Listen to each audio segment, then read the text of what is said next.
Right, just to introduce the subject on surgery as part and parcel of universal health coverage and sustainable development goals.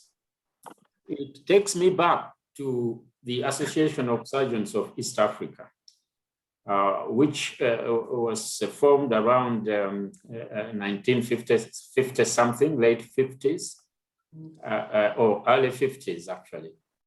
And it proved to be a leader in not just surgery, but in health and education development here in Eastern Africa. It was the members of the Association of Surgeons of East Africa that were instrumental in advancing medical education here, like starting the postgraduate program in the M-Med program, not just in surgery, but also for the whole, was led by the surgeons. And they were very foresighted people and also very committed to social responsibility to the people and to quality. In 1980, they held a symposium in Mombasa titled Surgery in Africa in the year 2000. And this is a follow-up on their part to the Alma Ata Declaration on Health for All by the year 2000, which had just been promulgated 2 years earlier. And out of that symposium on surgery in Africa in the year 2000, it was decided by them that it is the rural poor in Africa who are missing out. And we should do something in a rural area to demonstrate that it is possible to access quality surgical services in those rural areas in Africa. And lo and behold, I was then a flourishing cardiothoracic surgeon in Nairobi. I was heading the department there. And they persuaded me to go and implement this idea of cost-effective rural surgical services. So I left Nairobi and went to a mission hospital in Eastern Uganda, Ngora Hospital, to implement this project. They paid my salary from their own personal income. One would pay $50, another $100, and so on, and so on. So out of that came the College of Surgeons of East, Central, and Southern Africa, out of our experience at the Ngora Hospital. So the message I would like to share with you here as we start our discussions is that it is we, the leaders in surgery, who need to have those attributes of caring for the people, caring for the common good, and therefore mobilizing so that all people in the world can access essential surgical care. Even convincing the world that surgery should be part of the SDGs and UHC has not been all that easy, but we've done it. And we moved together with those in obstetrics and gynecology and all the other surgical-related disciplines, including anesthesia. And we, in the surgeons, East African surgeons, we also included radiology. We also included pathology among our members. So I have great admiration for those people. And the group who is here now, I would like to commend that spirit and hope that as we talk today, we are going to end up in this World Health Summit, placing surgery where it belongs, at the center of universal health coverage. So with those introductory remarks, I would now like to invite Professor Patrick Chamanywa to take us through the presentations, and then we move on from there. So Patrick. Thank you very much, Professor Omaswa, our chair for this session. And good day to you all, ladies and gentlemen. Thanks for joining this very rich session where we are going to highlight the success stories in advancing universal health coverage and in particular safe surgery in Africa. and also to leverage these experiences to create sustainable surgical systems towards the achievement of the Sustainable Development Goal number 3. So we have 6 speakers, and I'm now going to introduce the first speaker, who will address the aspect of building adaptive and relevant training methodologies to meet the growing surgical and trauma disease burden in low and middle income countries. And this is Professor Moses Karukande. Professor Moses Karukande is the chair of the Department of Surgery at Makerere College of Health Sciences and has been a medical practitioner for over 25 years, during which he has developed several practice tracks. He is a medical educator, he's an expert with special interest in quality assurance. He's a general surgeon with interest and experience in minimally invasive surgical techniques. Professor Karukande also holds a PhD in breast oncology, and he's also widely published with over 130 peer-reviewed publications. He's currently overseeing several research projects, and he serves as the chair of the University Council of Clark International University. Ladies and gentlemen, that is Professor Moses Karukande. And our question to him today is, surgical education has for long been known to be by apprenticeship. And Makerere University has been training surgeons for several decades. How has surgical training evolved over the years? And how has Makerere adopted to ensure and maintain quality in surgical training? Moses, please. Thank you very much for that kind introduction. And the question, I share some slides here. I hope they can be seen. Yeah, we can see them. Great. So I will skip that. Put them on slideshow so that, yeah, exactly. Okay, yes, it's all good now. You can proceed, please. We're good now? Yes, sir. Sure, many know very briefly, Makerere on record started in 1922. And in 1970, it offered degrees MBCHB under its own name. Before it was the University of East Africa. And I actually read the book Professor Odonga wrote, and we had our first crop of MA students in 1970. And the big mission was to meet the manpower needs of the country, actually not only the country, but the region, because we were training for the region, East Africa then, Uganda, Kenya, and Tanzania. And I think that mission has carried on. And this slide just shows the number of health workers, and how many of these are doctors, and the majority of this number has been contributed to by Makerere.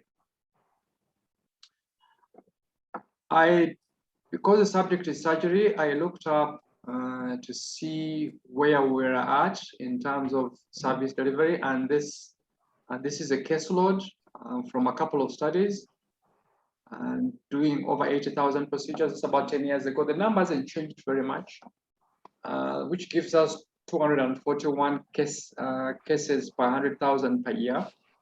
And just for comparison, Australia is over 10,000, Zambia is 722, Rwanda, I think, sits at about 300, and the region not very far from what Uganda is at. And the majority of these are obstetrics and gynae. And our unmet surgical need is huge. In a study I participated in about 4 years ago, we estimated it at 3.6 million, and 1.38 million needed surgical treatment, and 2.3 needed a surgical consult.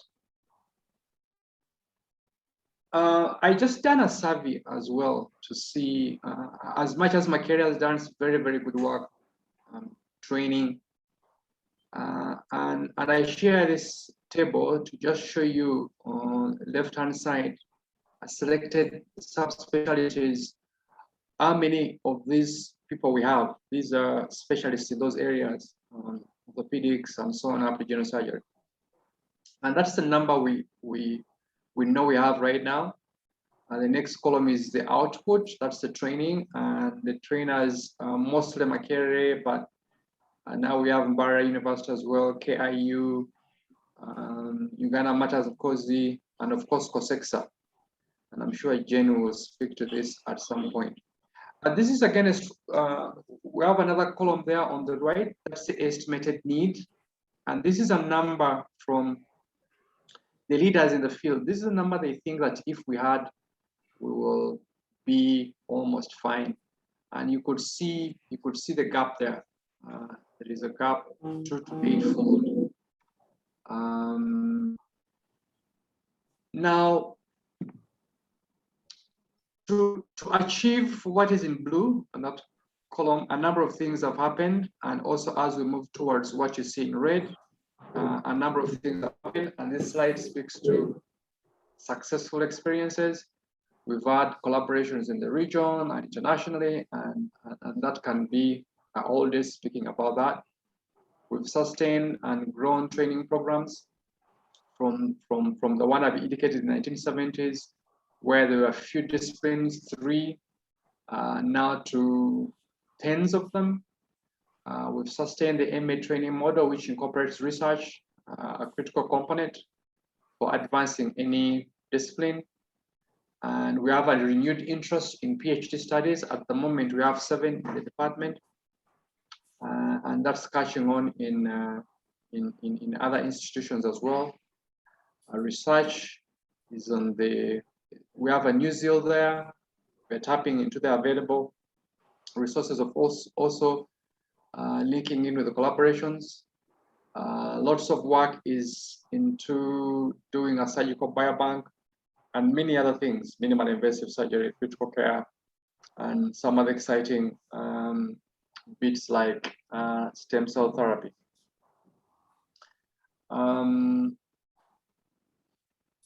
Getting to your question of how have we adopted, what adaptive training methods have we had to sustain quality and move with the times and deal with the challenges that are not few but many. The first bullet there, I've called it prescriptive hands-on training model. Prescriptive as opposed to opportunistic. Opportunistic is where trainees will come to an institution and they do what they find. What they find, they don't do. But we've evolved to move to being prescriptive. We define the competencies, we scrutinize the logs, and if there are any missing things or exposure, we insist that this exposure is attained. We are experimenting at the moment on enhanced supervision. You know the challenges of supervision, fewer teachers, more students. So we've done a pilot of, we're calling it the Google Glasses, where the trainees do operate and the supervisor is at a remote site and they can see what's going on, but also reporting. We would call that supportive technology. We've also interrogated pre-training experiences for our trainees before they enroll. What has been that exposure? And we've discovered that it's quite rich. People have amassed over 2,000 hours of surgery, and we think we should capture that. We think we should start speaking into what that process is going to be like and consider it as part of training. Exchange of supervisors is ongoing and examiners, and you can read that as peer review of processes. Fellowships out there where we can't do it in our place. And then we've also started a master's in health profession education. Like we all know, training and teaching is more than just having experience, but it's a recognized area now, and we have it in the college.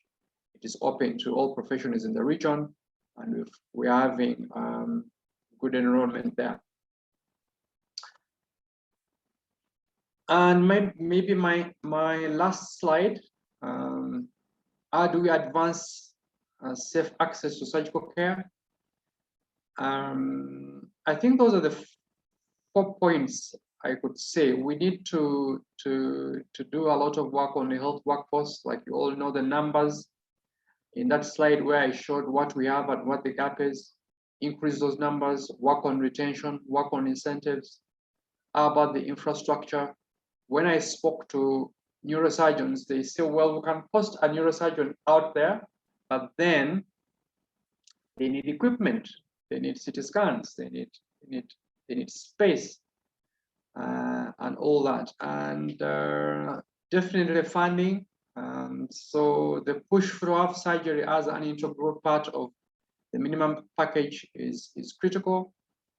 We are on the way to drafting the national plan for surgery, obstetrics and anesthesia, and hopefully that will feed into the bullet there for advocacy. We need the right policies, but these policies need evidence, and we need data to feed into that. We've been accused of not doing a very good job advocating for surgery, and I think we can take up the challenge, and we're taking up the challenge to advocate best we can. Thank you very much for your kind attention. Okay, thank you very much, Professor Galukande, for that very succinct presentation. You've raised several aspects that you've been able to address and still identified many more gaps, which we hope we shall address in the Q&A session.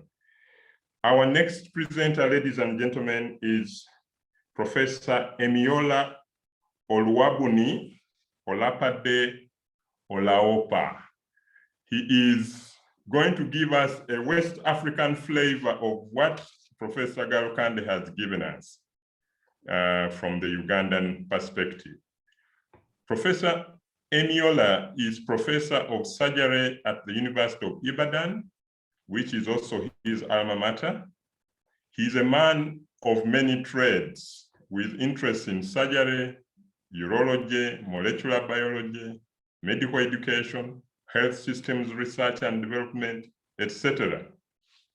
He is widely published with over 100 publications and is the immediate past provost of the College of Medicine at the University of Ibadan.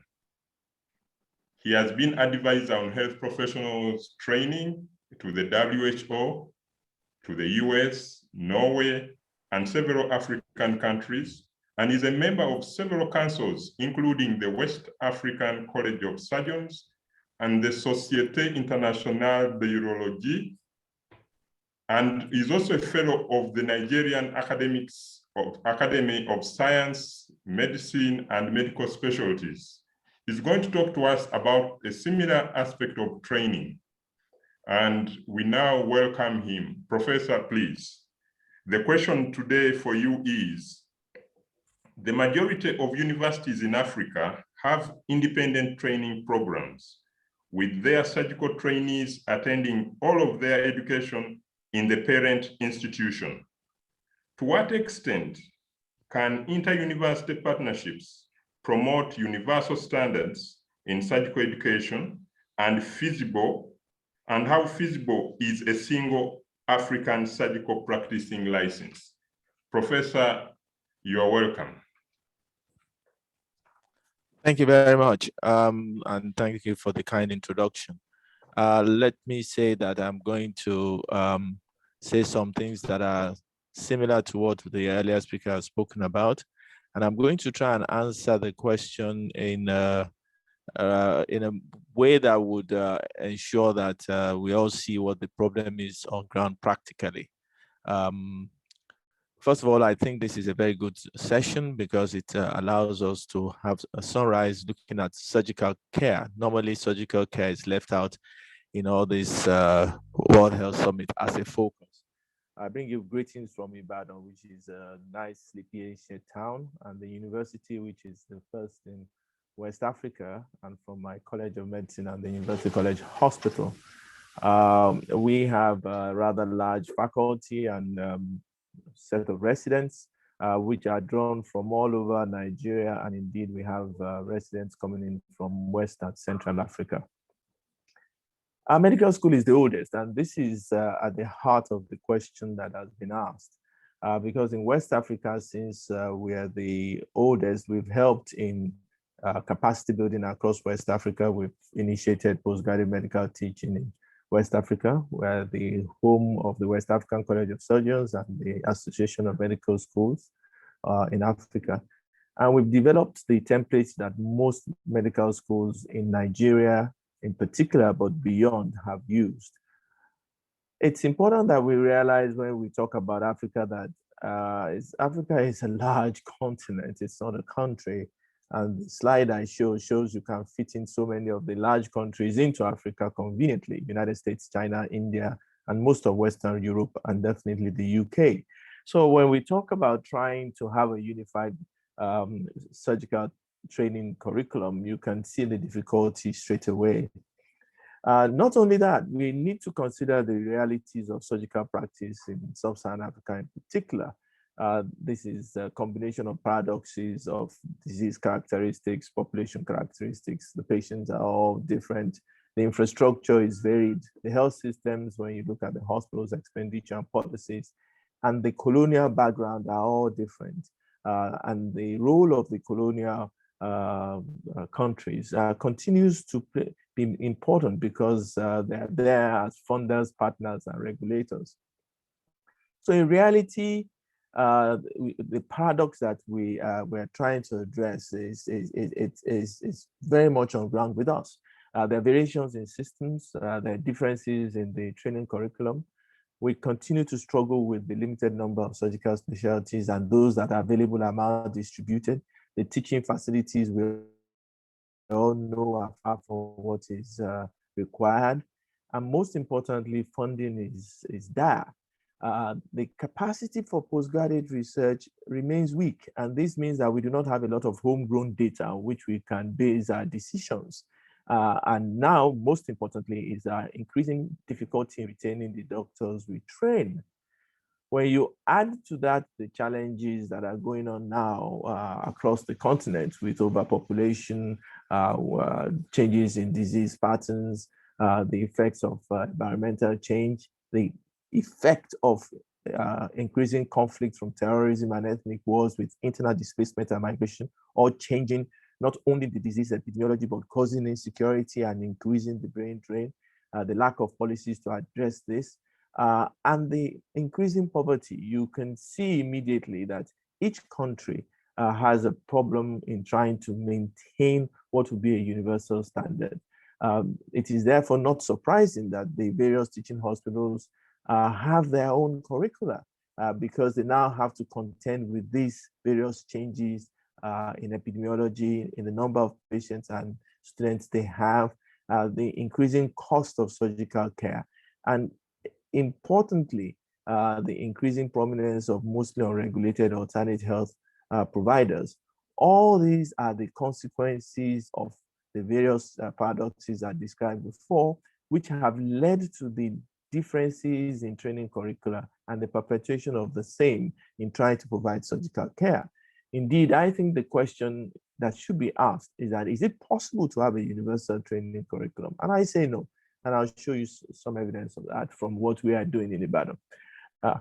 In Ibadan, we have surgical residency in all specialties, and we also have some post-fellowship programs. We have training workshops for consultants and our residents and our students, continually looking at what the new requirements are in terms of skills and disease patterns.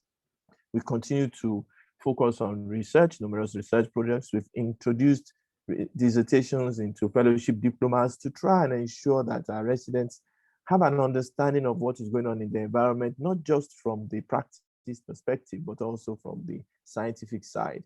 And this has led us to develop some teaching and surgical care aids, which are peculiar to our own environment, which has helped us with that curricula. And of course, most importantly, we are presenting and we're publishing data, and this has impacted on the curriculum across border, particularly the West African curriculum. The West African curriculum has two major components, the Francophone and the Anglophone. And trying to unify these two curricula, we have found that unless we looked at the individual characteristics of the epidemiology of diseases in individual countries, it will be difficult for us to unify. Eventually, it was decided that the best thing to do was to ensure that each of these training curricula was focused at the local requirements, but making sure they attain global standards. So to ensure that this is effective, we looked at our access to surgical care, and we have 80 consultants and over 200 residents, all offering surgical service, both in our hospital, but then we go into the rural areas. We are able to attend to about 15,000 new cases as emergencies, and outpatients about 45,000.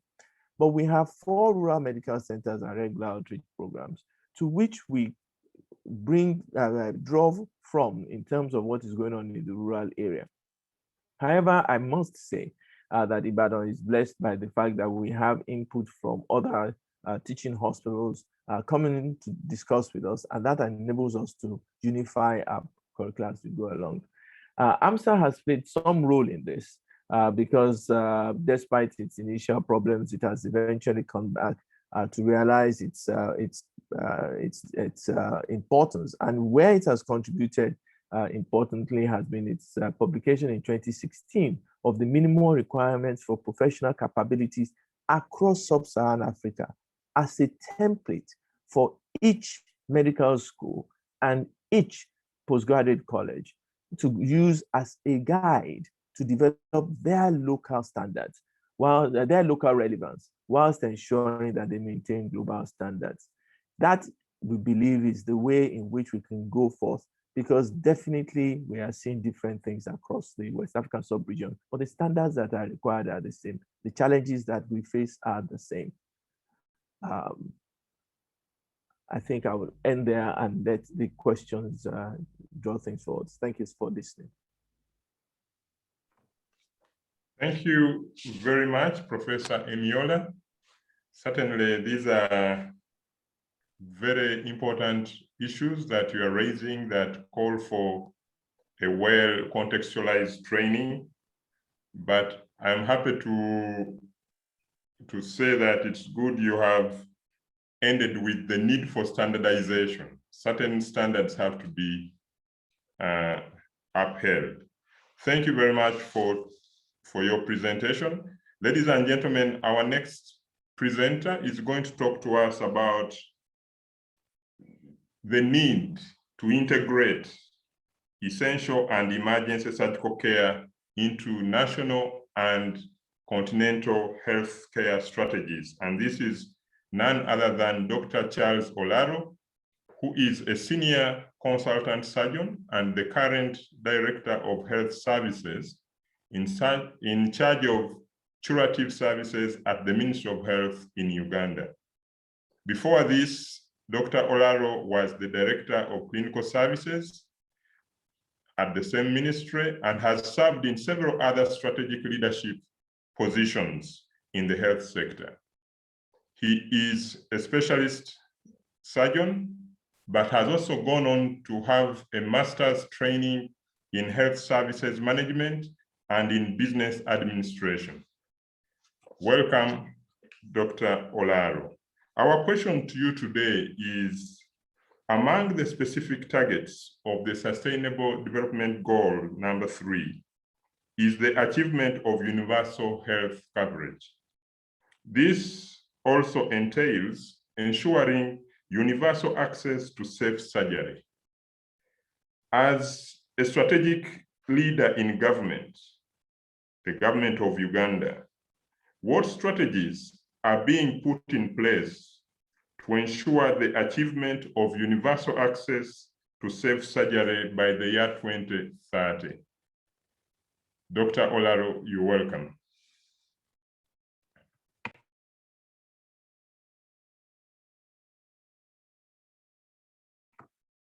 Please unmute and go to the presentation. Thank you, format, Chair. the slideshow format. Thank you. Thank you, Chair. As I've been already introduced, those are my names, and I work for the Ministry of Uganda. First, I want to bring to all of us aware that surgery is really an integral and indivisible component of healthcare, and clearly is critical to achieving a universal health coverage and the SDG goal target 3. And the unmet need of surgery in Uganda remains high, contributing definitely to premature death and suffering and leading to disability due to preventable and treatable surgical illnesses. And yes, answering the question, all these are anchored in the National Health Policy 3, which translates the Ugandan government overall vision of development of the health sector as is set out in the National Vision 2040 and the third National Development Plan. But specifically looking at surgery, I did look at the 5 indicators which were put down by Lancet Commission on Global Surgery, actually looking at the key performance indicators for monitoring surgical outcomes, surgical systems. And I was able to get some data for 3 of them out of the 5 indicators. And if you looked at the proportion in terms of access, we found that, and its recommendation would having a minimum of 80% coverage of essential services and anesthesia services per country. We found that 54% of Ugandans are within 1 hour walking distance of a health center or a higher level, which is a general hospital or regional referral hospital. So that's in terms of the first indicator.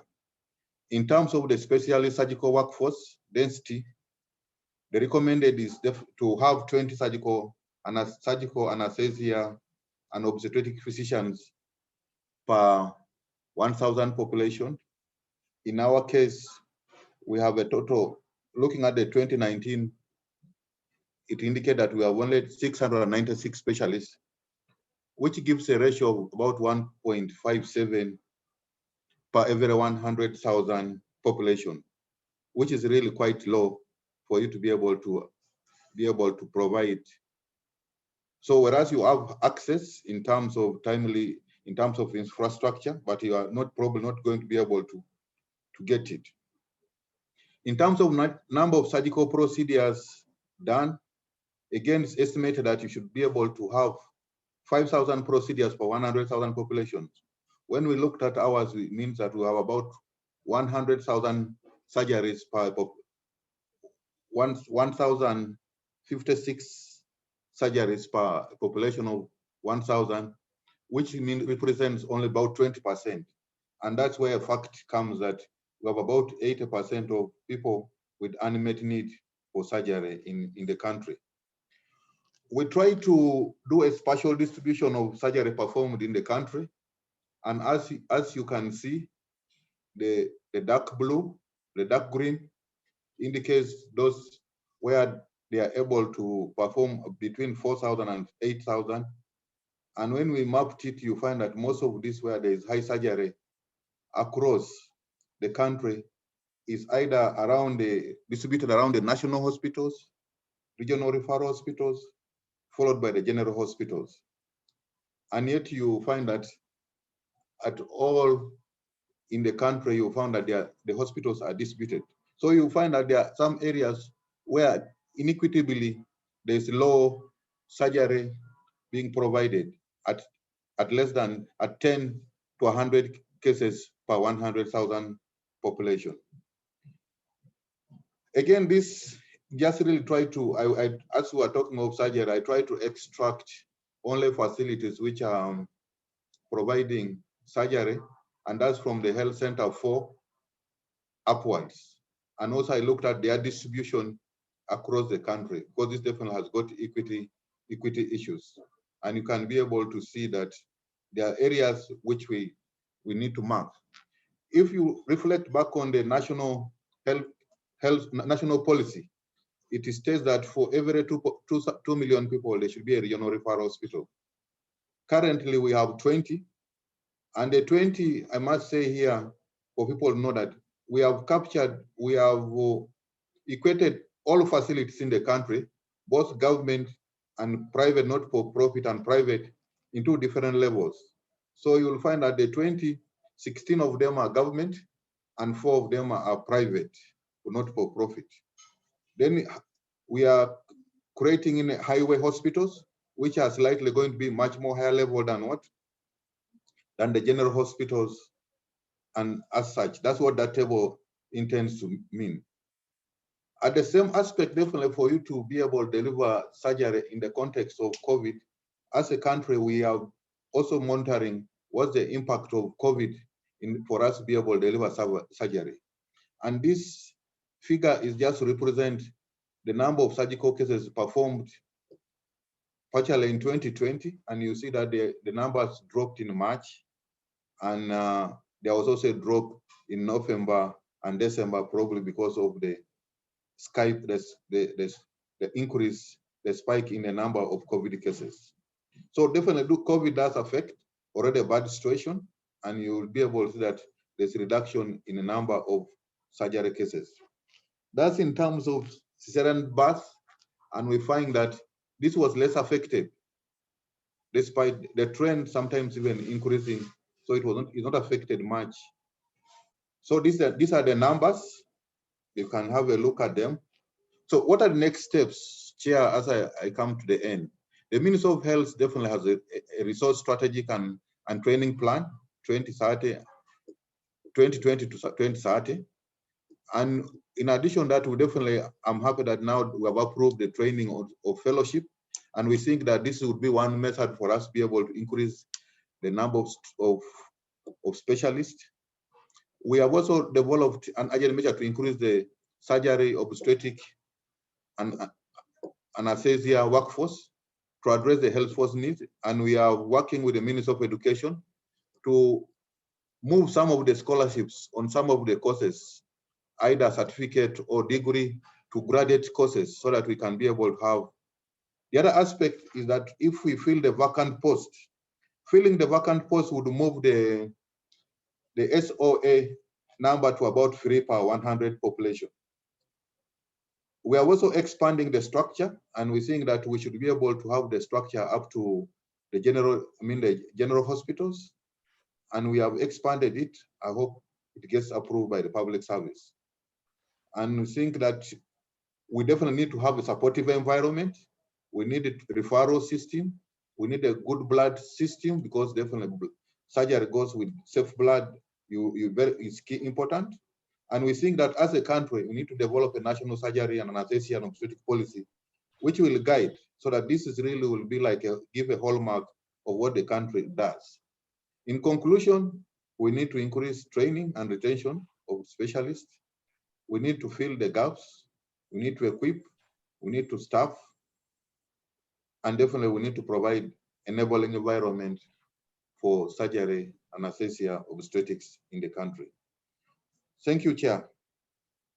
Thank you very much, Dr. Charles Olaro, for that very good presentation.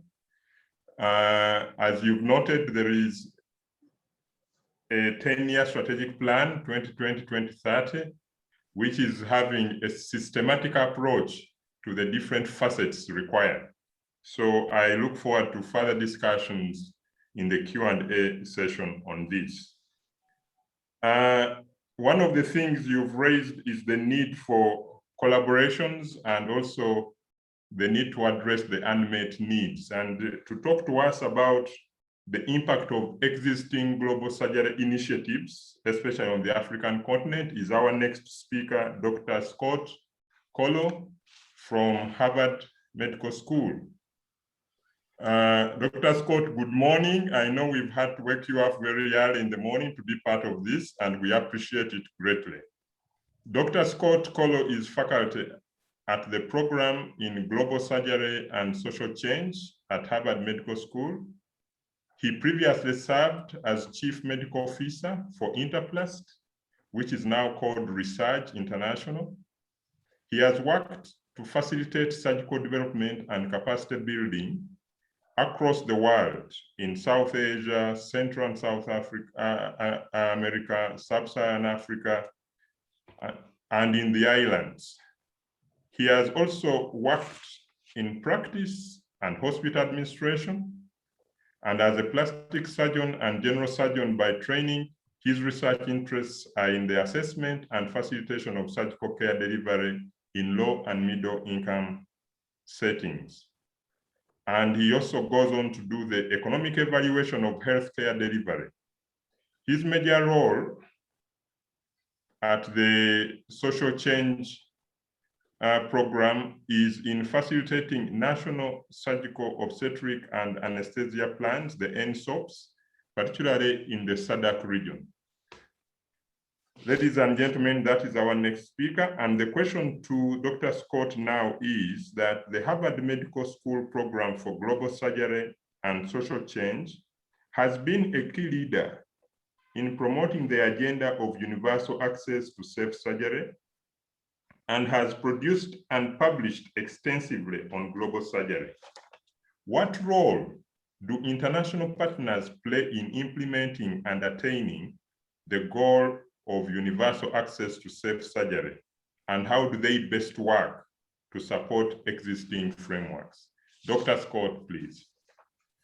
Thank you very much. And I really appreciate your conceiving of this topic for this meeting and putting together this panel. It's obviously flattering to be part of this panel. At the risk of being redundant in my very first slide, I do want to reference the DCP3 Essential Surgery volume. DCP3 had never paid that much attention to surgery until this last series. The Lancet Commission report, which is sort of the fundamental basis for a lot of the work that we do these days. And of course, the World Health Assembly resolution that admits that surgery really does matter. Regardless of what national surgical obstetric and anesthesia plans are called, they really do drive, the concept really does drive these efforts. And we have to admit and agree that surgery is a disruptive concept. Health plans have been very happy ignoring surgical care for a long time. And here we come in trying to upset the system. And the issue is this is a totally new concept for a broad, widely encompassing entity. For a non-surgeon who is used to dealing with individual diseases, it's sort of a difficult concept to think of something that involves general surgery and children's surgery. Let's face it, what, half the surgery in the world is probably children. Orthopedic surgery, gynecologic, neurosurgery, plastic surgery, cancer surgery, across all of these things, trauma surgery. We're bringing a lot to talk about, and that's sort of a new concept for a lot of health plans. So what's happened over the last few years to move this needle along, and bear with me as I talk here for a couple of minutes just to talk about the PGSSC, the Program in Global Surgery and Social Change. It started about, 10 to 15 years ago, and its object always has been to develop and expand surgical care. That's been the main thrust. And of course, the object is to get surgical care into the National Health Plan. We view ourselves more as a facilitator than anything else. We put together a couple of conferences in Dubai, I think really sort of galvanized some of the efforts in Africa and in Asia. We got the credit for putting the conference together. Most of the faculty was from Africa and Asia. The WHO WIPRO region has recently put together what they term a regional action framework for surgical care. And I don't have it here on the slide, but the Southern African Development Cooperative has passed a resolution for all of its countries to institute INSOPs. Obviously, that's easier done in some countries than others.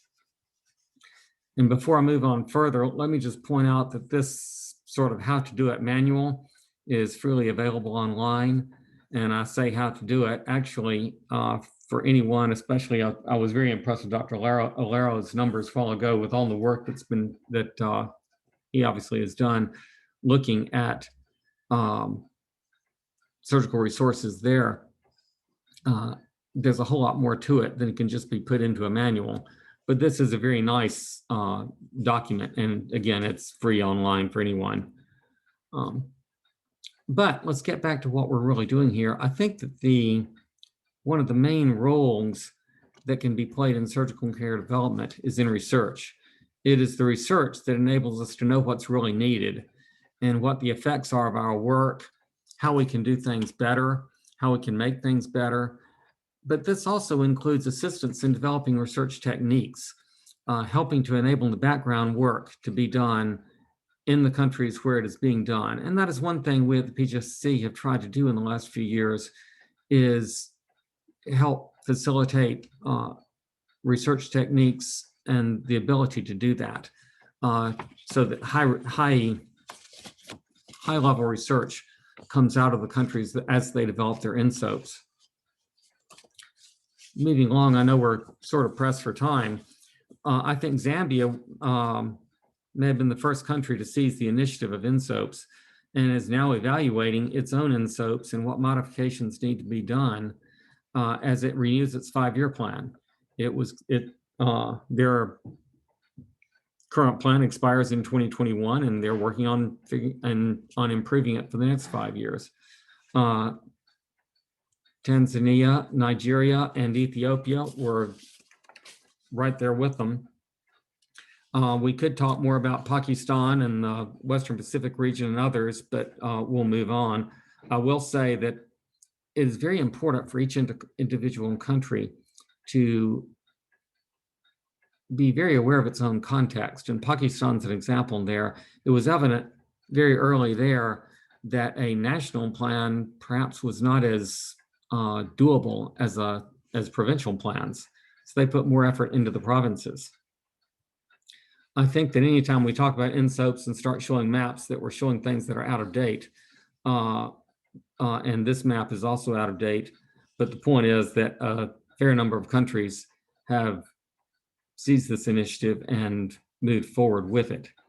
So how is all this going? And I think that, not surprisingly, countries and health systems are finding that it's easier to do the massive amount of information gathering and analysis and planning than it is to get a gargantuan new concept into the national plan. This involves eliciting buy-in from governments, from ministries of finance, overseas development agencies, and many others in order to implement these plans. It's also easier to put forward a plan than to make all the moving parts move. We can talk more about that if we want. I think one of the biggest stumbling blocks is financing. No matter where the financing is coming from, we now are trying to show funders that it's the health system that needs the help, and that's what surgery is. Surgery cuts across the entire health system, and for a funder or a planner who is used to dealing with individual diseases, that's a totally different concept. We're starting to see some ideas, such as the idea of starting points, or trying to address a part of the overall INSOAP, with the idea that this approach might be more understandable to funders and even to governments. UNITAR and the Global Surgery Foundation are currently looking, as an example, at cervical cancer as a small piece of the surgical puzzle, but with the idea that proper care, surgical care of cervical cancer, requires the hospital infrastructure, anesthesia, nursing care, et cetera, that is necessary for much more surgical care to take place. With these building blocks in place, it is a very short leap to more complicated laparotomies, open fracture care, et cetera. So what we have to guard against with this approach is reverting back to vertical programs that can monopolize funding and attention to the detriment of the overall population needs. So I think we've seen revolutionary progress over the last decade for safe and affordable surgical care. 10 years ago, no one was even talking about surgical care as part of health systems. The entire discussion was very fragmented, just as it had been in 1980 when then WHO Director General Dr. Mahler gave his address describing the massive need for surgical care and essentially asking the surgical community to develop a plan.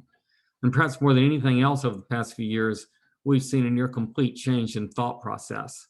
20 years ago, so many initiatives to try to increase surgical care consist of a foreign entity. It could be an NGO, it could be a government that might be well-meaning or not so well-meaning. But this entity could show up with the money and a directive that a specific program would be implemented. And a local government or a private sector or university faculty might often have been left with the thought that what the foreigners wanted to do wasn't really what was most needed, but they had the money. And so I think that now in 2021, we see much greater agency on the parts of universities, ministries of health, the private sector to call the shots and direct surgical interventions as they are felt to be most needed. So now I think we have many countries with active plans to modify their own health systems to address surgical needs. The fact is, the surgical needs are about 1/3 of the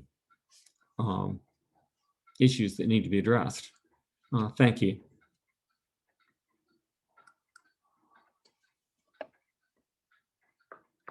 Thank you very much, Dr. Scott, for sharing with us. And indeed, like you've said, the partnerships have helped initiate the writing of the NSOPs in several countries, and this is still ongoing.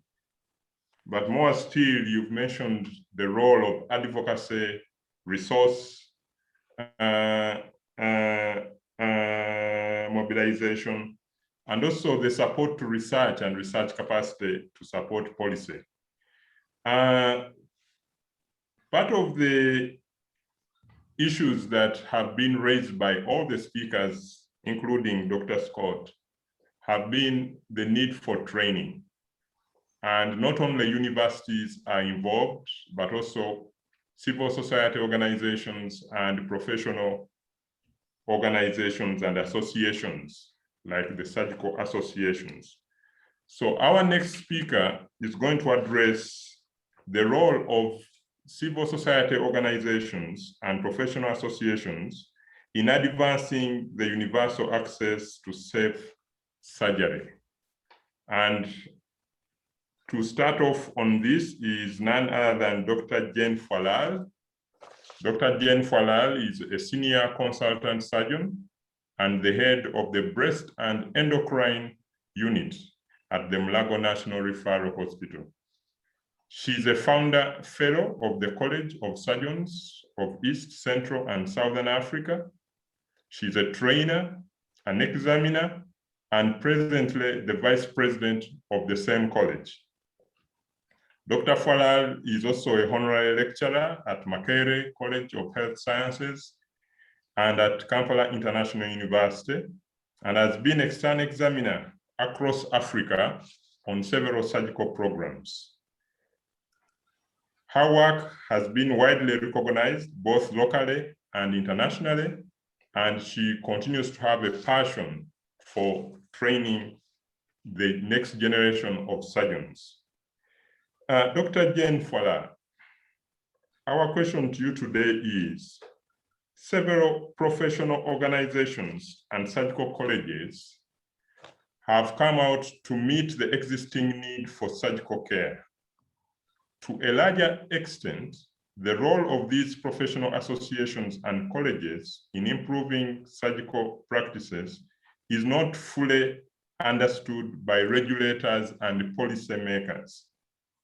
How best can these professional organizations improve the practice and quality of surgical care while addressing the unmet surgical need? Ladies and gentlemen, Dr. Jane Falal.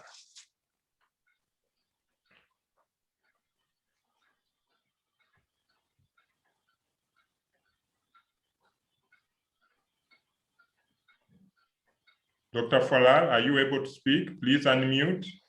We can see your screen already. Can you hear me? Yes, you are now loud and clear. Thank you. Yes, thank you, Professor Chamanywa. Thank you, colleagues, for your presentation. It is quite nourishing. I'm going to present on the work of COSECSA in the EXA region in Africa. And as Professor Omaswa has alluded before, COSECSA, that is the College of Surgeons of East, Central, and Southern Africa, was a brainchild of the Association of Surgeons of East Africa. And COSECSA was officially launched in 1999. So it is about 22 years old now. Currently, COSECSA the member countries are 14 in number, and we have partner countries in the 6 countries that you see over there: Congo, DRC, Cameroon, Niger, and Somaliland, Lesotho, and Gabon. These ones are in COSECSA as part of PAX, that is Pan-African Academy of Christian Society, and they have accredited hospitals within their country, and COSECSA examines their students. Pan-African Academy of Christian Surgeons also has training hospitals in Tanzania, Kenya, and Ethiopia.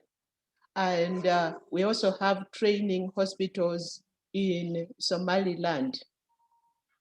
That is the governance of COSECSA, and I don't need to elude on that. We have a governing council, the executive committee, and then we have the different committees under which COSECSA works.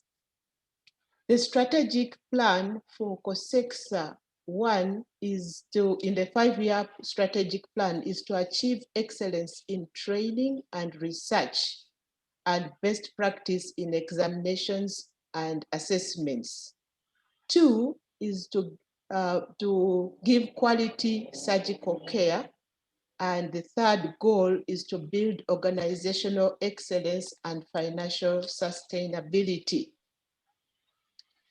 This slide shows the programs that we run in COSECSA, and we have the membership program, which takes 2 years, and then we have fellowship programs in the different specialties, and also we've started subspecialties in our training models. The specialties include general surgery, pediatric surgery, orthopedics, plastic, neurosurgery, cardiothoracic, urology, and otorhinolaryngology.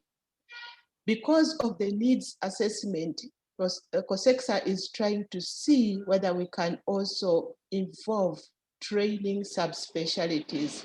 And the one which has come on board is the pediatric orthopedic surgery, because we realize that the pediatrics need a special care as far as their orthopedic conditions are concerned.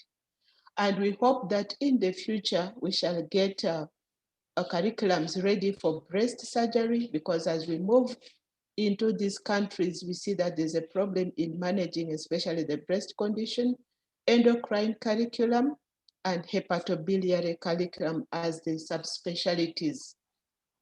How do we assess our students? For the MCQs, we have for all the fellowship and the membership examinations, we have MCQs, which consist of 120 questions, and we have 2 papers in that. And part 2 examinations, we have OSCE at MCS level since 2016. Initially, we had clinicals for both MCS, but it had proved so heavy because the number of enrollment in the training had become so big.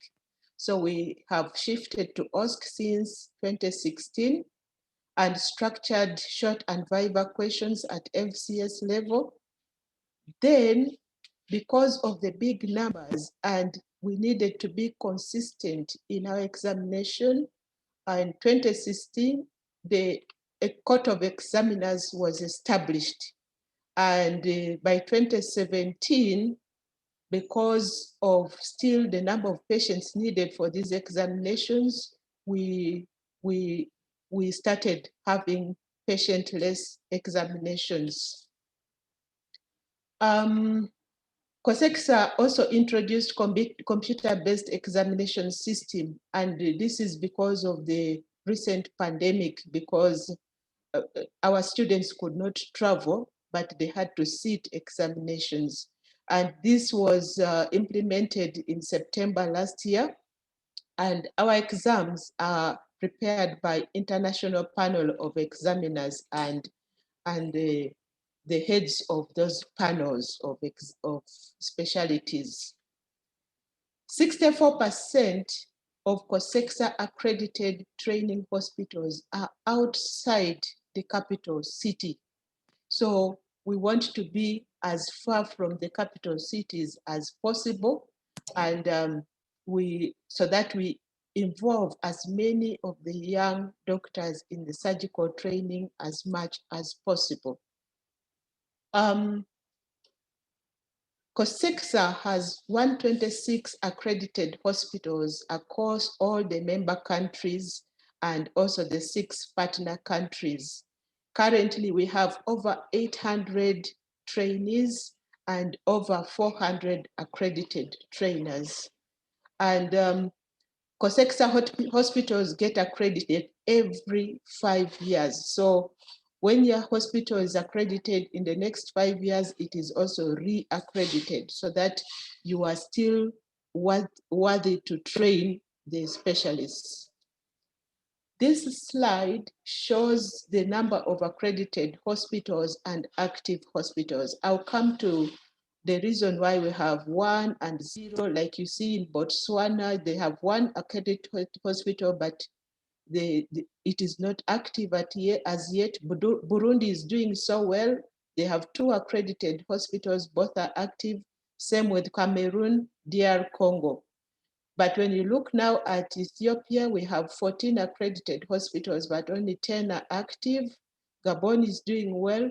Kenya, 7 of their hospitals are not active, and so forth. Then you will find that not all the accredited hospitals may be active at one point because of either the champion has moved on or they don't have students recruited. This shows the number of trainee intakes per year. We started with very few students. You can see by 2002, we had only 7 MCS and 6 FCS students. Our first examination was in 2003 for those 13 students that we had. And interestingly, if you look at those figures, the females were 000 up to 2004. Then we had 2 females, then again it went to 0. But after that, we had a number of females training in surgery, which is very good for our organization. So these are the specialties that we train in. You can see that general surgery has the biggest number of trainees, and orthopedic surgery. The rest are in small numbers: cardiothoracic, almost cardiothoracic, otorhinolaryngology, and pediatric orthopedic surgery still have the least numbers because there are still new programs in the college. This shows the female enrollment. As I alluded before, it started with 0, but now we've climbed up. This shows the number of graduates. We hold graduations every year, and you can see that graduations began in 2004 because the first examinations were in 2003, but now we hold graduations on the very year of examinations. So we have gone up with the number graduating. And this also shows the number of female graduates going up and showing that we are doing some work. Now, my director, clinical services, alluded to this retention of graduates.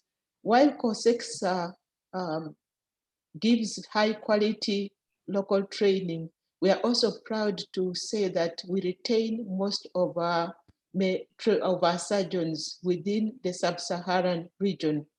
93% of our graduates are retained within the EXA region.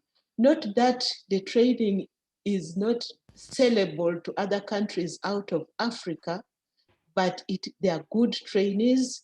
We have collaborations with the Association of Surgeons of Great Britain and Ireland who receive our fellows and even put them in their hospitals and send them back to us, and they've given us very good comments in regards to our training.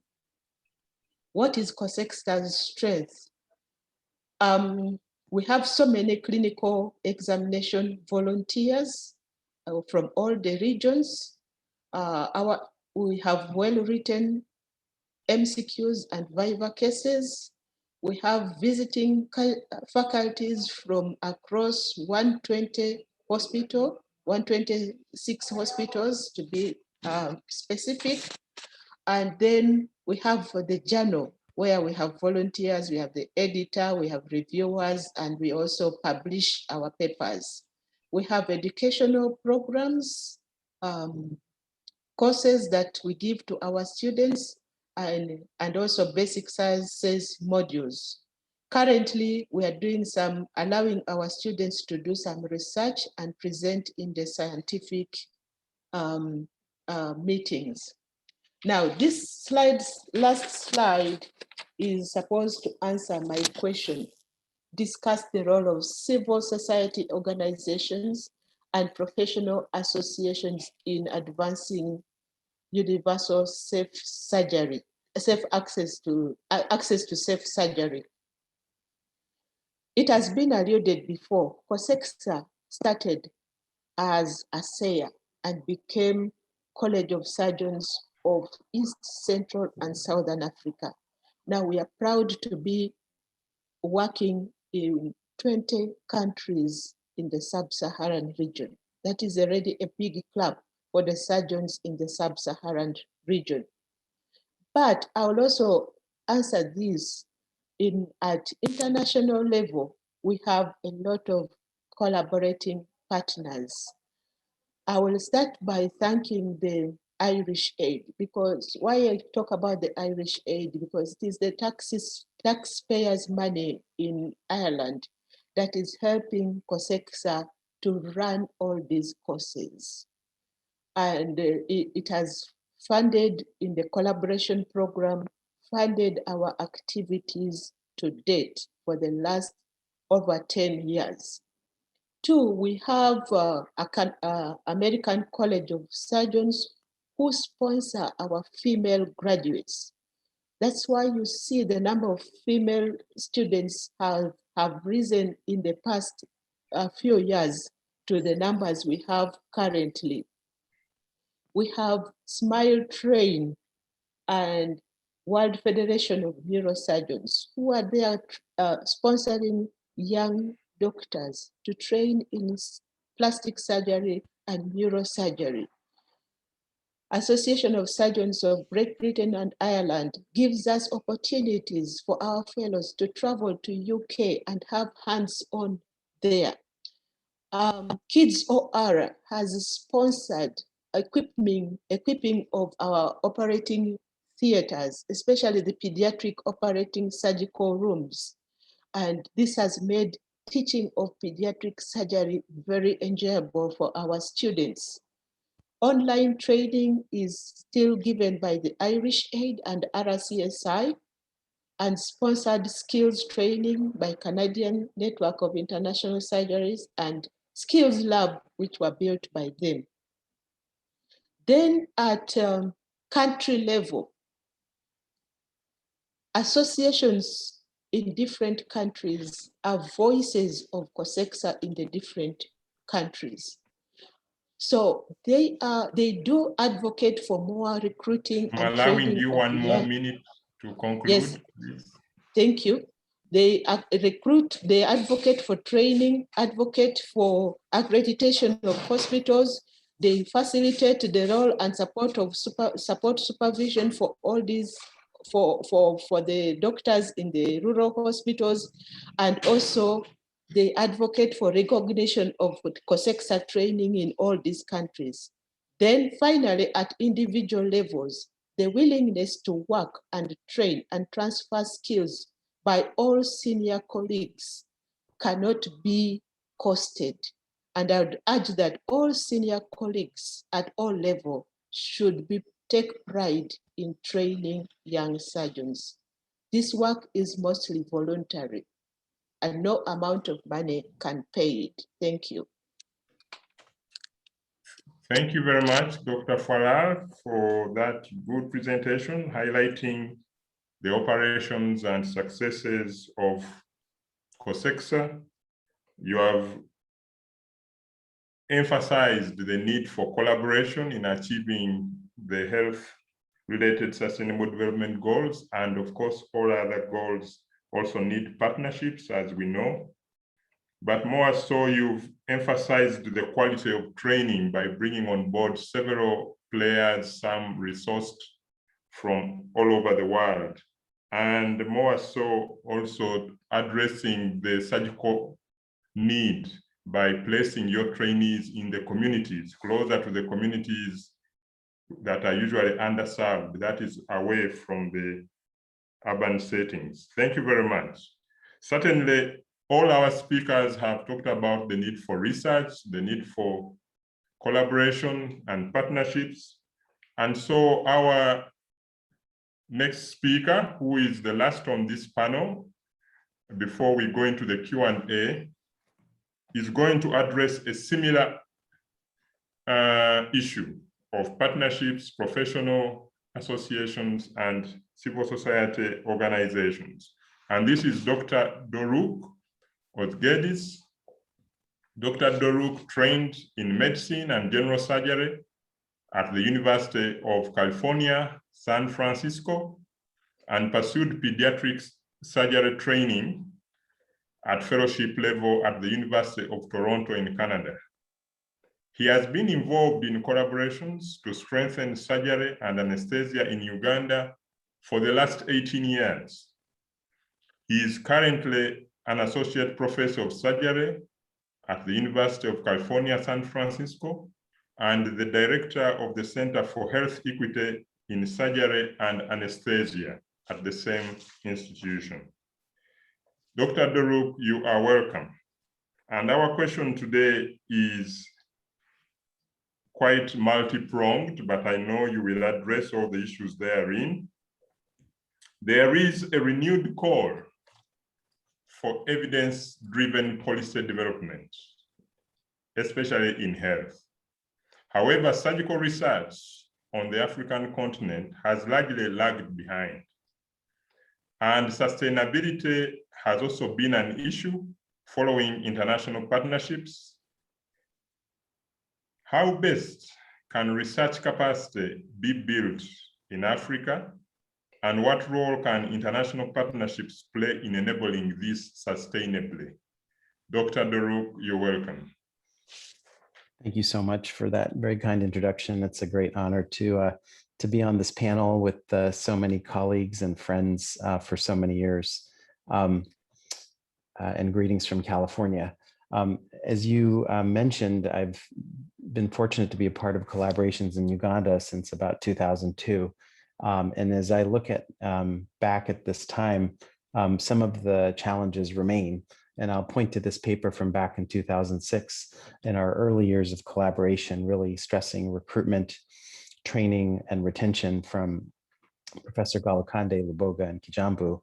And these really pointed to, at that time, which were pointed to us as the highest priorities that international partners could bring, is really to help with recruitment, retention, and training. And as a result, our group that was based here put a lot of effort into this area with many other similar-minded colleagues from around the world, and started this group called the Global Partners in Anesthesia and Surgery back in 2007. I had the good fortune that year of living and working in Uganda. I had the great fortune of having Dr. Fualal as essentially a senior attending, working with her in her unit. And learning a lot, but really essentially what we tried to do through this group was to support talented young doctors who wanted to become surgeons and anesthesiologists and try to take a parallel approach in surgery and anesthesia. And one of the things we learned is it's very hard to fund some of this activity through traditional academic approaches, and it required getting funding from foundations and philanthropy. And that has continued to be a really important way of supporting all of this work. And you see some of the people highlighted here who have initiated that work and sustained that effort. Over the years, we've been fortunate to support and be part of the training of many young surgeons and anesthesiologists in Uganda. Just a few of them are featured here and are really true stars. And it's been incredible to work with them over the years. I'll highlight just one of the activities of the collaboration, which has been around trauma training. Dr. Namuga and Dr. Peter Muanguzi have led in the last several years trauma training, both in Kampala as well as through regional expansion and a train the trainers type of model that was due to be scaled even further last year, but held down by COVID. This has been a totally locally led course, and we've just provided support and facilitation from the outside. I was mentioning recruitment and retention and surgery as a profession as being challenges, and that's still true today. If you look at recent surveys of Ugandan medical students and you ask them what specialty they would plan to go into, and you could see there's a very big bar here for infectious disease and smaller bars for pretty much everything else. And again, this was something that was led locally. And again, I think highlights the need to attract young talent into surgery and to develop the profession even further. I mentioned working with Dr. Fualal back as a fresh general surgeon. I had just completed my boards and I spent time with her and colleagues in Malago, 2007 to 2008, working in operating rooms with fairly limited resources compared to the ones I had trained in the United States. And I think this is also a very important principle, is how much that the high income world has to learn from settings with more limited resources. We waste a lot here. We're not very mindful of what we use. And that's just a simple example of how much lessons from Africa have for the rest of the world, including high income countries. I've also seen Uganda really as a beacon of essentially surgical innovations.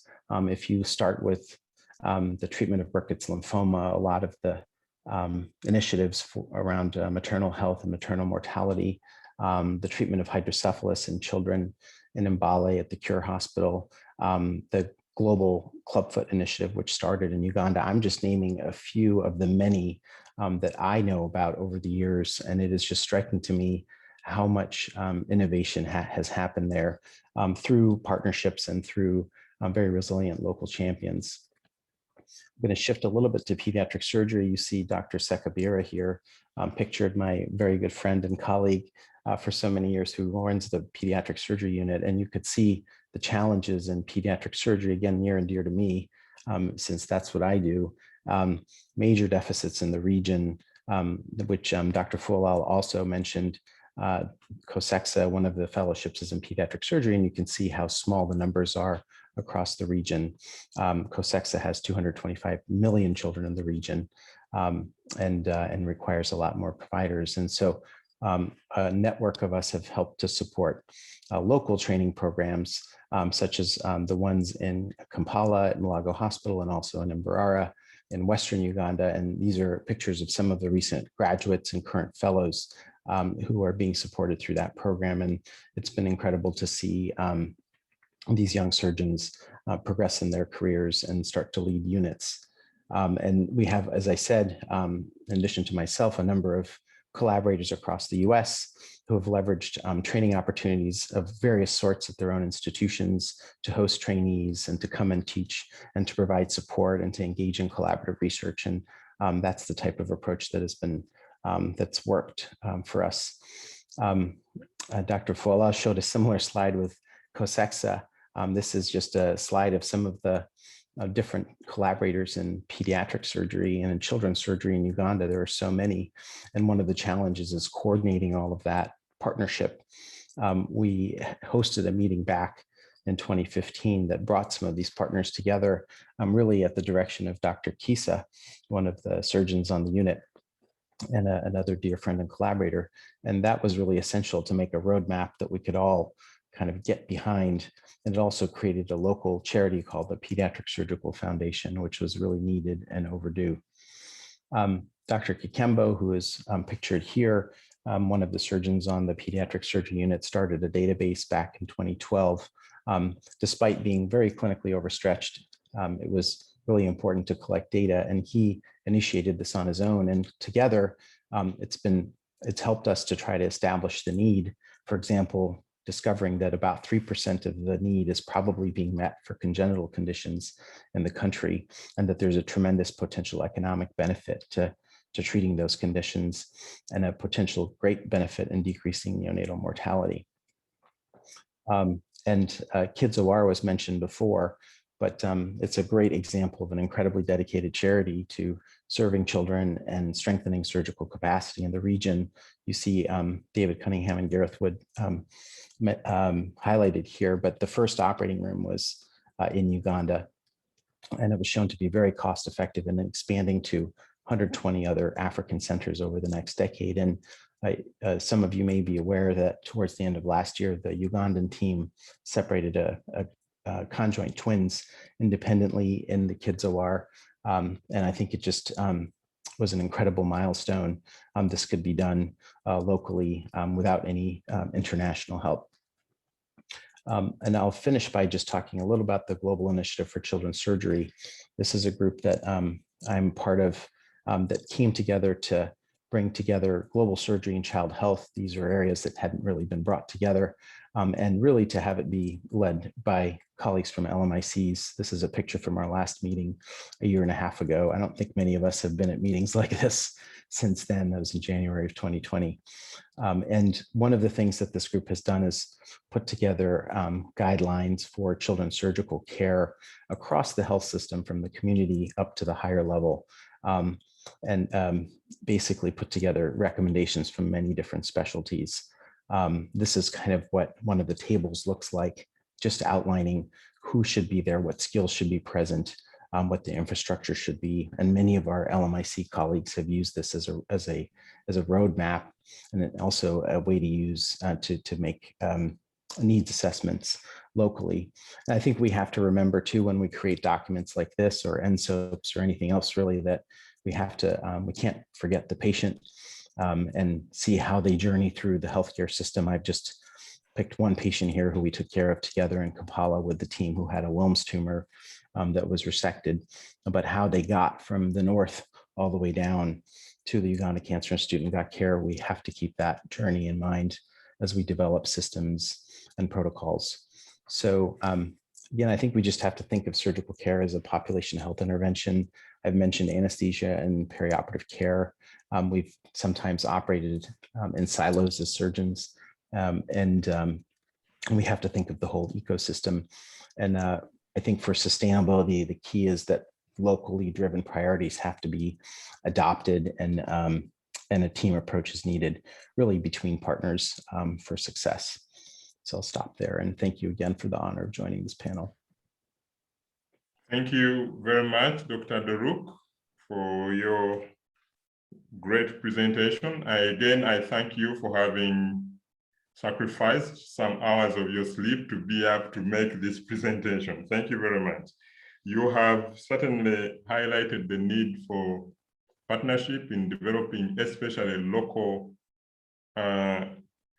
capacity in terms of local faculty and local specialists that can continue the work even after the partnerships have gone back. And of course, you've also looked at the need to document what we do as part of showing the impact and the evidence, which can lead to more partnerships and access to funding, because we work in an era of numbers and data, and these have to be well captured and also well communicated. Thank you very much. Ladies and gentlemen, these are the 6 panelists we had today.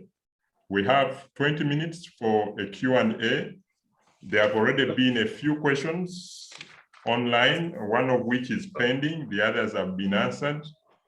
So while we get the hands, I would like to get back to the chair, and then he gives further guidance. Thank you. Professor Maswa, please. Yeah, about the time. Alex Kayongo, you are here. We have many speakers. We only have 5 more minutes left, actually, or 4.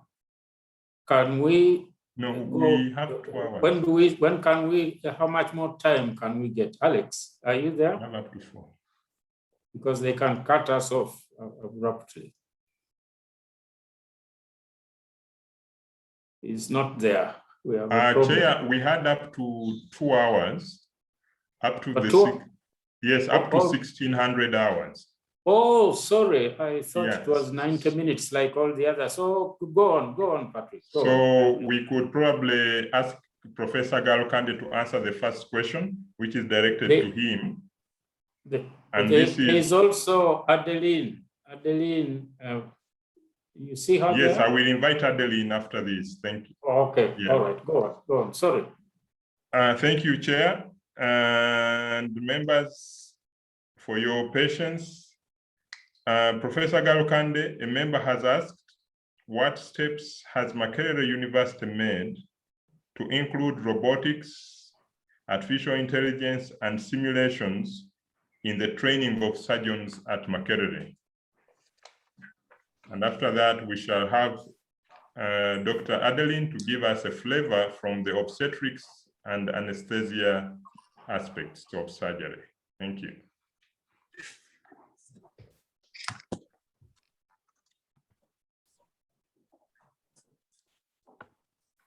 Yes, Professor Galukande, you can proceed, please. Sorry, I could have missed something. I went off for a bit. No worries. The question is, what steps has Makerere University made to include robotics, artificial intelligence, and simulations in the training of surgeons?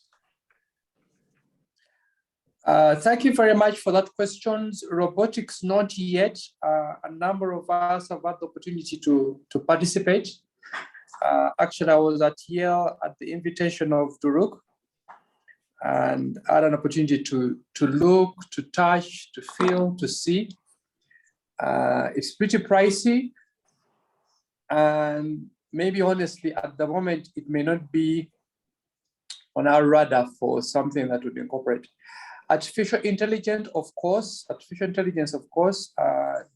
are many things we can do for artificial intelligence to enhance the way we do diagnosis, the way we analyze things. But the best of it is we need to have a robust system that captures data, because artificial intelligence is going to depend on what you feed it on. We need to interrogate that further to see how we can benefit from it. To me, it is like the mobile phone. The mobile phone is needed even for people who have minimal resources. Maybe more so for people who have minimal resources and limited infrastructure.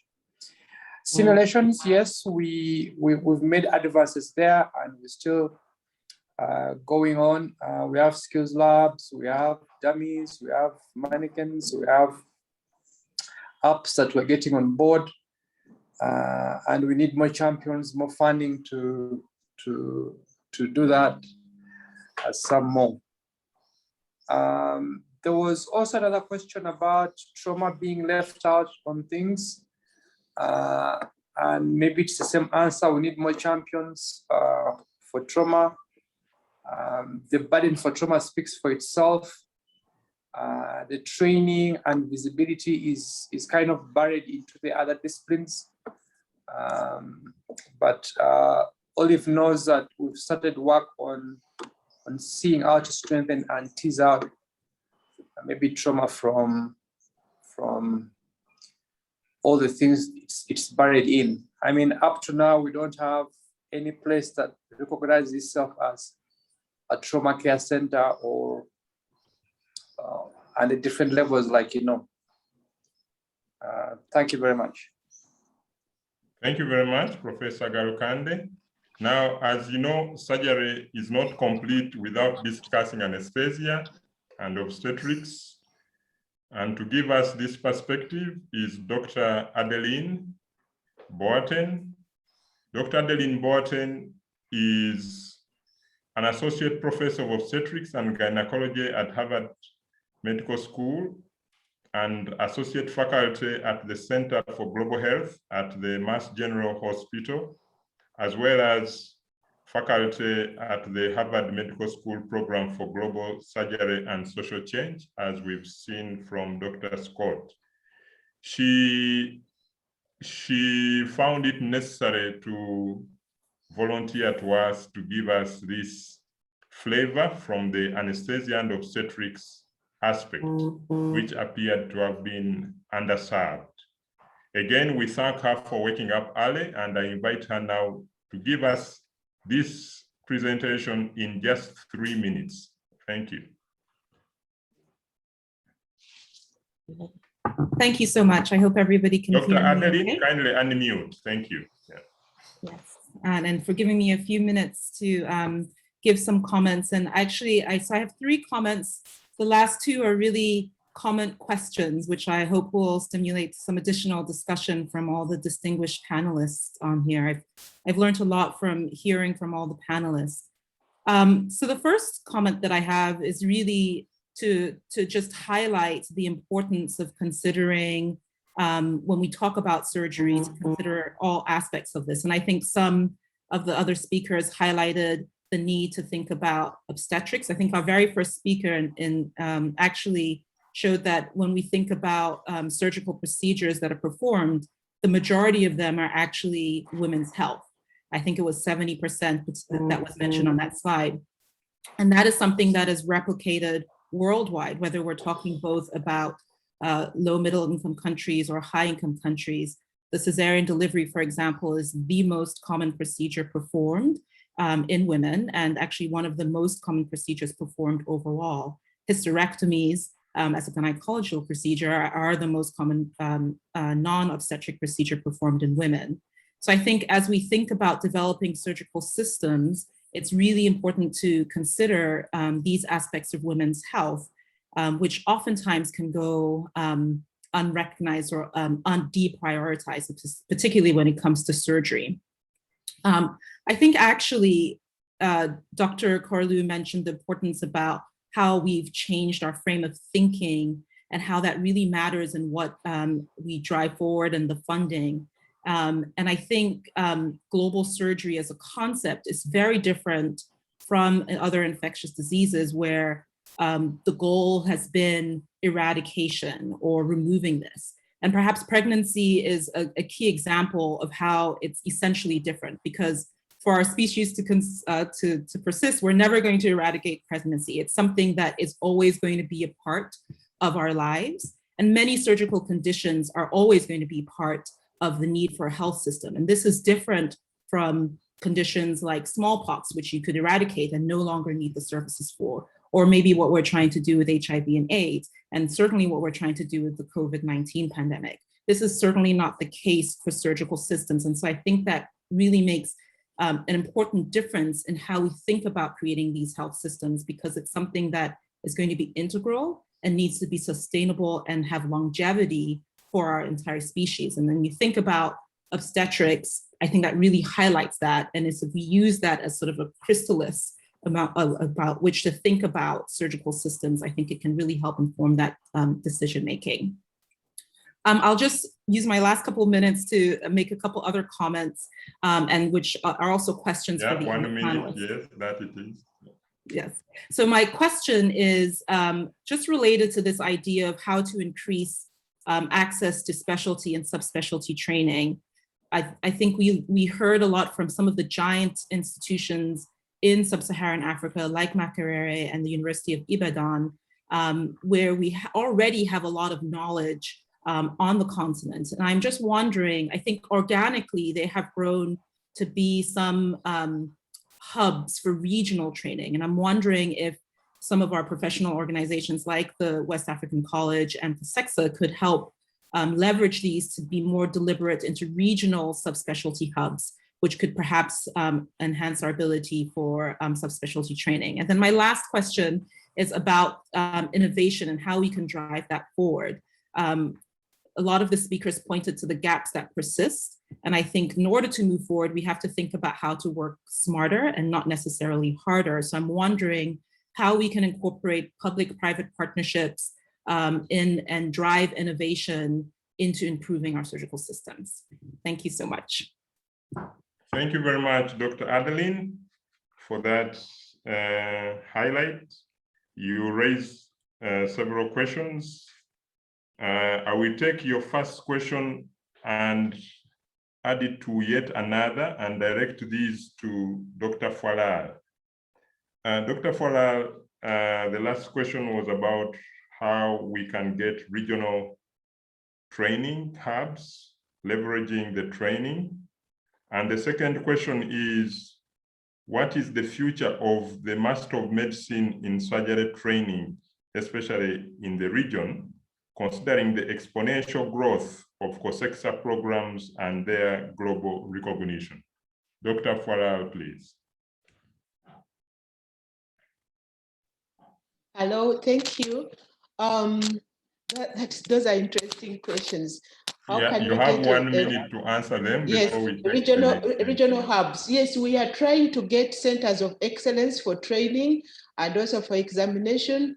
And as far as training is concerned, we shall still continue with the training in country and then get specialists and examiners from far and wide to come and examine our students from all walks of life. But there's a plan in getting centers of excellence for this training. As for the future of MED, we are not competing because even with universities, there's so many universities coming up, but we are trying just to be complementary with the university training and MED. Of course, you find that some MEDs actually join the fellowship training after their MEDs and take on subspecialty training, which is good for them because they are enriching their knowledge and skill. Thank you. Thank you very much, Dr. Falal. Before I invite our chair to give the closing remarks, we have two hands. And the first one I'm going to take is Martha Namuga. Please make your question very brief and precise. Unmute yourself and ask.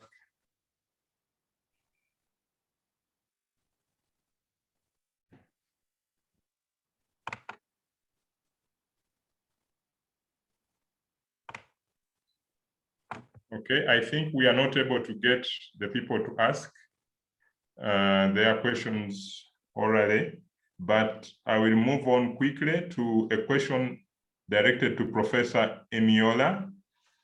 Professor Emiola, you mentioned the difficulties of standardization of surgical training and highlighted many differences between countries and regions, which are well acknowledged. Yet surgical disease is more similar across the continent than it is different. The question is, can you clarify on what we stand to lose by standardization? Thank you very much. Thank you very much. First of all, I must correct the impression that I said we'll lose anything by standardization. I emphasized the need for global standards of training and curricula, but local relevance. And that is a key point because what is available in each country in terms of equipment and technical expertise varies from region to region, even within the country, and the disease prevalence also varies. So the surgical standards are global. There is no difficulty in having a surgical template that is universal. It is the applicability in the different regions that will require that the curricula are adjusted to be locally relevant. And to that extent, I'd also like to briefly comment that in terms of regional hubs for subspecialty training, we have the Beauty Training Center for Urology, which is accredited by the Society International of Urology for scholars from all over Africa. And we've already trained in the last 2 to 3 years, well over 30 subspecialty fellows who've come from across Nigeria mainly, and 1 or 2 from outside of Nigeria. So again, that goes to the fact that you can standardize the major training, but the application on ground has to be of local relevance. That is what makes us surgeons. An appendectomy is an appendectomy anywhere in the world. When you do it, how you do it, on whom you do it is of local relevance. Thank you.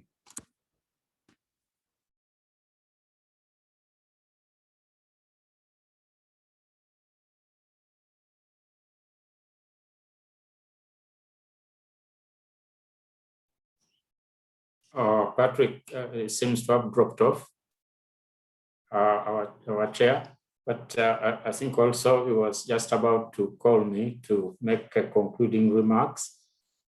The first point is really to thank you all for sparing your precious time to prepare the statements that you have shared with us. And also to thank all these 50 plus people who are on the attendees, they call them attendees, participants list here, for caring about this topic and contributing through the chat system. Let me also thank Ronald Mbine. He's here in the panelists panel. He is the one who has worked very hard to put all of us together. So with those thanks, so what next? I think the first take-home message for me is that we have come a long way. We've come a long way in that we have a WHO resolution. We've come a long way in that we have this community of promoters of global surgery from both the North and the South. And in order for us to move to the next stage, and the next stage is the one where surgery, when I say surgery now, I mean all those other partners, obstetrics, anesthesia, including pathology, radiology, all those specialties without whom we cannot move forward. We need leadership, number one. Leadership from people like us. Jane Fualal talked about voluntarism, that you are doing work for which you are not being paid, being a president of COSECSA, being a secretary of WAHO, what is that, West African College of Surgeons, whatever. And, you know, our partners from Harvard, from San Francisco, and so on. We need to promote this spirit. Leadership, voluntarism, mobilizing people to feel good when they are with us. That is how ASEA did what it did. The people who were in it were friends. They hosted each other in each other's homes, and they were a common good group. I know a department here in Makerere where the leaders were fighting all the time, unlike surgery. So we need that spirit from us. Let's recruit more people, younger people, older people, so that the culture of having the common good spirit is strong among us. Without that, we are not going to move forward. We also need to remain relevant. I haven't heard a single word today from us on preventive surgery. I'm really talking about how do you promote the cause for which surgery is needed. Here in Uganda, for example, Dr. Kobusinje is in the meeting. She's running the injury center and so on. But now the biggest challenge for health facilities in Uganda, apart from COVID, is trauma from border borders, these motorcycles and so on. But what are we doing to raise public awareness on this, to be seen as the leaders who are promoting safe road traffic in the country? It's just as an example, we should be doing that, or those type of things. If there are children who need surgery, are missing surgery, what are we doing to bring attention of the communities to this, so that they can see us as relevant and can work with us and give us those resources that we need? Data is extremely important. All those things, we will not be able to say we are relevant without data. And that data is what we should use together with the people whom we serve to claim the attention of political leaders. Of course, at the end of the day, it is about resources. And the people who allocate resources in the parliaments of our country are the politicians. So we need to make surgery in the eyes of the people, a political issue over which elections are won and lost. And once we get there, we will be where we want to be. I am also not sure where we are. Like, do we have a position at WHO headquarters, in the regional office of WHO in Afro, for example? CDC, African CDC now getting a prominence in Africa. Where are we there? Many years ago, there was an office in Geneva actually occupied by surgeons, but the position was sponsored by a donor. So we need to look at that. Who is promoting that, the implementation of that resolution? So with all those strategies, I would like to hope that the global surgery agenda, surgery being accepted and recognized as an essential component of universal health coverage with an indicator. Do we have a UHC indicator? I don't think we do. They are revising UHC indicators. It was interrupted by COVID somewhat. Those of us who can do so, let's look at this. If there is no surgery indicator in UHC, let's advocate for it. It's not too late. We still have another, is it 20 years or so? So I am sort of one of you, but I'm almost like an outsider now. Where I am, I have stopped operating and so on, but I am a surgeon from the beginning to the end. And I would like to continue journeying with you until the very end. But please, please, please, let's consider those remarks which I have made at the end. And once again, I really do want to thank you for taking the trouble to contribute the way you have done. And regular meetings. We go to West Africa one time, wherever, regular meetings. So please, Jane, Patrick, Bunmi, Charles Solaro, Dan Collier, and our colleague from San Francisco. Let's get on this. And Ronald Mbine, you are the future. Make sure that you drive us and we achieve all these aspirations on behalf of the people of the world. So thank you, thank you, thank you. And I think this is now the end of our meeting. And the World Health Summit is so much richer for all of you. And let's hope that the outcome of this particular session is going to be picked up in the documentation of the outcome of this summit. We also need to make sure, Ronald, that is not forgotten. We don't drop out there. Thank you very much, Chair. Bye-bye. And all the panelists. And again, my apologies for having had the technical glitch. I wish us a nice stay at the rest of the sessions. Thank you very much.